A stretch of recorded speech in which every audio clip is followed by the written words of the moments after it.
मैं अशोक आप सभी को सुनाने जा रहा हूँ माँ बेटी की कहानी। एक समय की बात है, एक रीना नाम की लड़की अपने माता पिता के साथ रहती थी। वो अपने माता पिता की इकलौती बेटी थी। उसके माता पिता उससे बहुत प्यार करते थे, इसलिए वो जो भी मांगती थी उसे लाकर देते हैं। उसके पिता इतने ज्यादा पैसे नहीं कमा पाते थे, लेकिन फिर भी वो अपनी बेटी की हर इच्छा पूरी करते थे। एक दिन रीना ने अपने पापा से कहा कि पापा मेरी चप्पल पुरानी हो गई है, क्या आप मेरे लिए नई चप्पल लाओगे। पिता ने अगले दिन नई चप्पल लाने का वादा किया।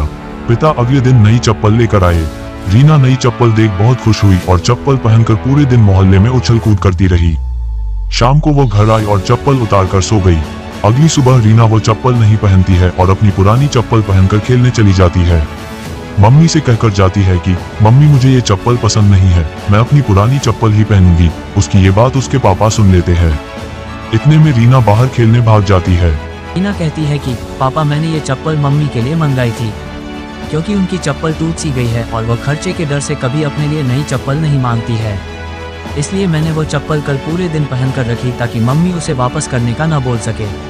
अपनी बेटी की ये बात सुनकर पापा बहुत गर्व महसूस करते हैं और दरवाजे पर खड़ी मम्मी भी बेटी की बात सुन रही थी। वह भी मन ही मन बहुत खुश हुई कि इतनी सी बच्ची में इतनी समझ है।